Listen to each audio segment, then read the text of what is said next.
Travel to global ration కార్డుల జారీపై CM Revanth సూచనలు చేశారు. ఈ నెల 25 నుంచి వచ్చే నెల 10 వరకు పంపిణీ చేయాలని సూచించారు. గ్రామాల్లో రేషన్ కార్డుల పంపిణీలో మంత్రులు, ఎమ్మెల్యేలు, అధికారులు పాల్గొనాలని సీఎం రేవంత్ ఆదేశించారు. సన్నబియ్యం వల్ల రేషన్ కార్డులకు డిమాండ్ పెరిగిందన్నారు. 3,12,00,000 మందికి సన్నబియ్యం ఇస్తున్నామని చెప్పారు సీఎం. ఎరువుల విషయంలో సీఎం రేవంత్ కీలక ఆదేశాలు జారీ చేశారు. రాష్ట్రంలో 30% యూరియా పక్కదారి పడుతోందన్నారు. దీంతో రాష్ట్ర సరిహద్దుల్లో పోలీసులు, అధికారులు అప్రమత్తంగా ఉండాలని ఆదేశించారు. ఎరువుల విషయంలో జరుగుతున్న తప్పుడు ప్రచారాన్ని తిప్పికొట్టాలన్నారు. ఎరువుల కృత్రిమ కొరత సృష్టిస్తున్నారని ఫైర్ అయ్యారు సీఎం. షాపుల దగ్గర స్టాక్ పై బోర్డులు ఏర్పాటు చేయాలని అధికారులను ఆదేశించారు. జీవో 49 నిలిపేస్తూ ప్రభుత్వం తీసుకున్న నిర్ణయంపై రాజ్ గోండు సమితి హర్షం వ్యక్తం చేసింది. జీవో 49 నిలిపివేతపై సీఎం రేవంత్ ను కలిసిన రాజ్ గోండు సమితి రాష్ట్ర అధ్యక్షుడు, మాజీ ఎంపీ సోయం బాపురావు, మంత్రి సీతక్కతో కలిసి ముఖ్యమంత్రి రేవంత్ రెడ్డిని సన్మానించారు.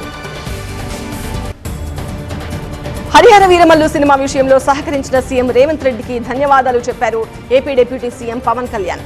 తాను చాలా కష్టాల్లో ఉన్నప్పుడు హరిహర వీరమల్లు చేశానని చెప్పారు పవన్. పేరున్నా, మోదీ తెలిసినా డబ్బులూరికే రావని సినిమాలు చేయాల్సిందే అన్నారు. కుటుంబాన్ని, పార్టీని నడపాలంటే తప్పకుండా సినిమాలు చేయాల్సిందేనని తెలిపారు పవన్ కళ్యాణ్. హైదరాబాద్ లో స్పిరిట్ తో లిక్కర్ తయారు చేస్తున్న ముఠా గుట్టురట్టైంది. రైస్ మిల్లో కల్తీ మద్యం తయారు చేస్తున్న నిందితులను అదుపులోకి తీసుకున్నారు పోలీసులు. కృష్ణపద్మ స్పిరిట్ కంపెనీలో తయారైన స్పిరిట్ తో నకిలీ విస్కీ తయారు చేసి అమ్ముతున్నట్టుగా పోలీసులు గుర్తించారు. ఇద్దరిని అరెస్ట్ చేసి 15 లక్షల విలువైన కల్తీ మద్యాన్ని స్వాధీనం చేసుకున్నారు. తాడిపత్రి ఏఎస్పీపై జేసీ ప్రభాకర్ రెడ్డి ఆగ్రహం వ్యక్తం చేశారు. ఏఎస్పీ రోహిత్ అవినీతి అధికారి అంటూ ఫైర్ అయ్యారు జేసీ. రోహిత్ కుమార్ పై కేసు పెడతానని హెచ్చరించారు. తన అనుచరులపైనే కేసులు పెడతారంటూ మండిపడ్డారు. ఏఎస్పీ తీరును నిరసిస్తూ పీఎస్ దగ్గర కుటుంబ సభ్యులతో కలిసి ధర్నా చేస్తా అన్నారు జేసీ ప్రభాకర్ రెడ్డి. ఎన్నికల్లో ఇచ్చిన హామీ మేరకు మార్కాపురం జిల్లా చేసి తీరుతామని చెప్పారు మంత్రి డోలా బాల వీరాంజనేయ స్వామి. మార్కాపురం జిల్లా ఏర్పాటుతో కలెక్టర్ని కలిసేందుకు గిద్దలూరు నుండి ఒంగోలుకు రావాల్సిన అవసరం ఉండదన్నారు. గత ప్రభుత్వం వెలిగొండ ప్రాజెక్టు పూర్తి కాకుండా కొబ్బరికాయ కొట్టి పూర్తయినట్లు చేతులు దులుపుకుందని విమర్శించారు. ఏపీ డీజీపీ హరీష్ కుమార్ గుప్తాకు అదనపు బాధ్యతలు అప్పచెప్పింది ప్రభుత్వం. విజిలెన్స్ ఎన్ఫోర్స్మెంట్ డీజీగా హరీష్ కుమార్ గుప్తాకు పూర్తి అదనపు బాధ్యతలు అప్పచెప్పింది. పార్లమెంట్ సమావేశాల వేళ అనూహ్య పరిణామం చోటు చేసుకుంది. ఉపరాష్ట్రపతి పదవికి జగదీప్ ధన్ఖడ్ రాజీనామా చేశారు. అనారోగ్య కారణాలతో రాజీనామా చేస్తున్నట్లుగా ప్రకటించారు. రాష్ట్రపతికి రాజీనామా లేఖ పంపారు. ఈ మేరకు రాష్ట్రపతి, ప్రధానికి కృతజ్ఞతలు తెలిపారు ధన్ఖడ్. మరో 2 ఏళ్ల పదవీ కాలం ఉన్నా ధన్ఖడ్ అనూహ్య నిర్ణయం తీసుకున్నారు. జగదీప్ ధన్ఖడ్ రాజీనామా ఎన్నో అనుమానాలకు తావిస్తోందన్నారు కాంగ్రెస్ ఎంపీ మల్లు రవి. ధన్ఖడ్ తో బీజేపీ బలవంతంగా రాజీనామా చేయించినట్టు కనిపిస్తోందని ఆరోపించారు. బీహార్ వ్యక్తిని ఉపరాష్ట్రపతి పదవిలో నియమించి ఎన్నికల్లో ప్రయోజనం పొందే ప్రయత్నం బీజేపీ చేస్తోందని విమర్శించారు మల్లు రవి. వికారాబాద్ జిల్లా పరిగి పరిసర ప్రాంతాల్లో భారీ వర్షం కురిసింది. పరిగి మండలం రాపోలు గ్రామంలో ఇళ్లలోకి వర్షపు నీరు చేరింది. దీంతో ప్రజలు తీవ్ర ఇబ్బందులు పడ్డారు. రాత్రంతా బిక్కుబిక్కుమంటూ వర్షపు నీటిలోనే గడిపారు. మరోవైపు పరిగి పట్టణంలోని బీసీ కాలనీతో పాటు లోతట్టు ప్రాంతాలు నీట మునిగాయి. రంగారెడ్డి జిల్లా రాజేంద్రనగర్ లో కుండపోత వర్షం కురిసింది. ఆరంగర్ అండర్ పాస్ లో వర్షపు నీరు నిలిచిపోవడంతో ట్రాఫిక్ జామ్ అయింది. వెంటనే స్పందించిన ట్రాఫిక్ పోలీసులు జీహెచ్ఎంసీ అధికారుల సహకారంతో మోటార్లు పెట్టి క్లియర్ చేశారు. ఖమ్మం జిల్లా పాలేరు నియోజకవర్గంలో వరి నాట్లు జోరందుకున్నాయి. నాట్లేసేందుకు కూలీలు దొరకకపోవడంతో ఇతర రాష్ట్రాల నుంచి కూలీలను రప్పిస్తున్నారు. బెంగాల్, బీహార్, ఒడిషా, ఛత్తీస్గఢ్ రాష్ట్రాల నుంచి కూలీలను రప్పించి నాట్లేయిస్తున్నారు. ఒడిశా పరిసర ప్రాంతాలపై ఉపరితల ఆవర్తన ప్రభావంతో ఏపీలో మరొక 4 రోజుల పాటు పిడుగులతో కూడిన మోస్తరు నుండి భారీ వర్షాలు కురుస్తాయని వాతావరణ శాఖ చెప్పింది. నేడు అల్లూరి సీతారామరాజు, తూర్పుగోదావరి, పశ్చిమ గోదావరి, ఏలూరు, కృష్ణా, ఎన్టీఆర్, గుంటూరు, బాపట్ల, పల్నాడు, ప్రకాశం జిల్లాల్లో కొన్ని చోట్ల మోస్తరు నుండి భారీ వర్షాలు కురిసే అవకాశం ఉందని తెలిపింది. ప్రజలు అప్రమత్తంగా ఉండాలని హెచ్చరిస్తున్నారు. బంగాళాఖాతంలో ఉపరితల ఆవర్తనం, రుతుపవన ద్రోణి ప్రభావంతో రాష్ట్రంలో వచ్చే 5 రోజులు మోస్తరు నుంచి భారీ, అతి భారీ వర్షాలు కురిసే అవకాశం ఉందని హైదరాబాద్ వాతావరణ కేంద్రం తెలిపింది. ఈ నెల 24న ఉత్తర బంగాళాఖాతంలో అల్పపీడనం ఏర్పడే అవకాశం ఉందని హెచ్చరించింది. ఇవాళ, రేపు ఉరుములు మెరుపులతో కూడిన భారీ వర్షాలు కురుస్తాయని తెలిపింది. పలు జిల్లాలకు ఎల్లో అలర్ట్ జారీ చేసింది. హైదరాబాద్ పాత బస్తీలో బోనాల ఊరేగింపు వైభవంగా జరిగింది. ఊరేగింపులో భక్తులు పెద్ద సంఖ్యలో పాల్గొన్నారు. పోతురాజుల ఊరేగింపు, చిన్నారుల వేషధారణలు, యువతుల నృత్యాలు భక్తులను ఆకట్టుకున్నాయి. సైదాబాద్ చౌరస్తా నుంచి ప్రారంభమైన ఘటాల ఊరేగింపు ధోబిఘాట్ దగ్గర ముగిసింది. సంగారెడ్డి జిల్లా నారాయణఖేడ్లో బీసీ హాస్టల్ విద్యార్థినులు పోలీసులకు కంప్లైంట్ చేశారు. వార్డెన్ కుమారుడు అసభ్యంగా ప్రవర్తిస్తున్నాడని పోలీసులకు కంప్లైంట్ చేశారు. మెనూ ప్రకారం భోజనం వడ్డించడం లేదని, వంట వాళ్లు అసభ్యకరంగా తిడుతున్నారని ఆరోపించారు. అలాగే వార్డెన్ అందుబాటులో ఉండడం లేదని కూడా ఫిర్యాదులు పేర్కొన్నారు. భద్రాద్రి కొత్తగూడెం జిల్లా చర్ల మండల ఆదివాసీ మహిళలు అటవీ ఉత్పత్తుల సేకరణలోనే కాదు లారీల్లో ఇసుక నింపటంలోనూ ముందున్నారు. మగాళ్లకు ధీటుగా ఇసుక ర్యాంపుల్లో పనిచేస్తూ పొట్ట పోసుకుంటున్నారు. పార చేత పట్టుకుని లారీల్లో ఇసుకని లెవెల్ చేస్తున్న తీరు మిగతా వారిలో స్ఫూర్తి నింపుతోంది. పొలం పనులు లేకపోతే ఇసుక పనుల్లో నిమగ్నమైన మహిళల్ని అభినందిస్తున్నారు జిల్లా అధికారులు.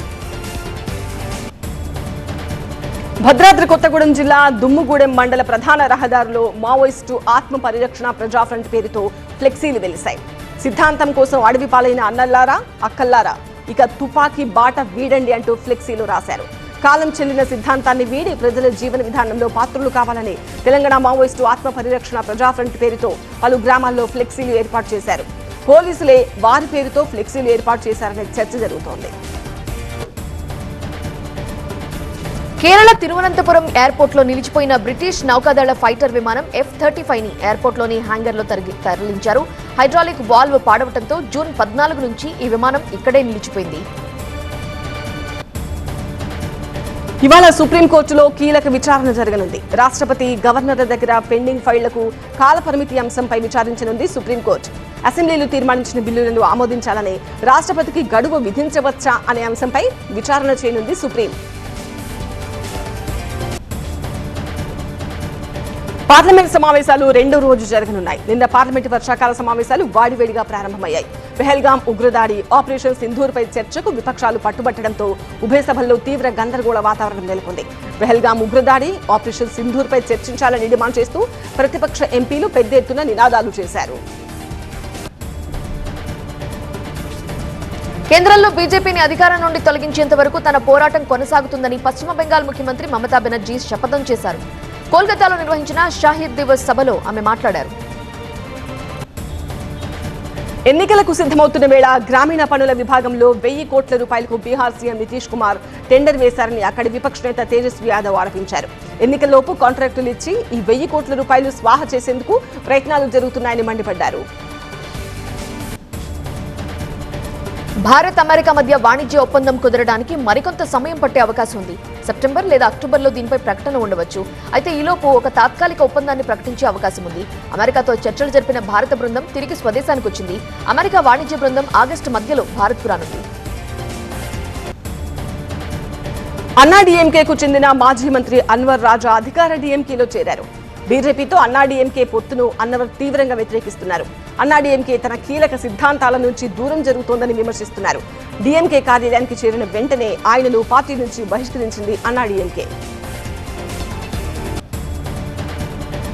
రాజకీయ యుద్ధాల్లో మిమ్మల్ని ఎందుకు ఉపయోగిస్తున్నారు అని ఎన్ఫోర్స్మెంట్ డైరెక్టరేట్ ను సుప్రీంకోర్టు క్వశ్చన్ చేసింది.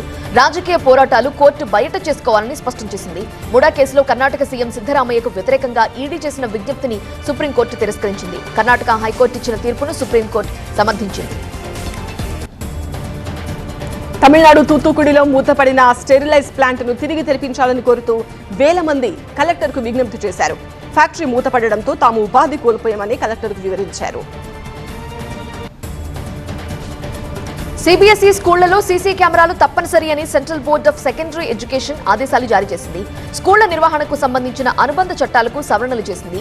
Real time audio, video recording తో కూడిన హై రెజల్యూషన్ సీసీ కెమెరాలు ఏర్పాటు చేయాలని ఈ ఆదేశాల్లో పేర్కొంది. హర్యానా కొత్త గవర్నర్ గా ప్రొఫెసర్ ఆశిమ్ కుమార్ ఘోష్ ప్రమాణ స్వీకారం చేశారు. చండీగఢ్లో పంజాబ్, హర్యానా హైకోర్టు ప్రధాన న్యాయమూర్తి జస్టిస్ షీల్ నాగు ఆయనతో ప్రమాణం చేయించారు. బండారు దత్తాత్రేయ పదవీకాలం ముగియడంతో ఆ స్థానంలోకి ఘోష్ వచ్చారు.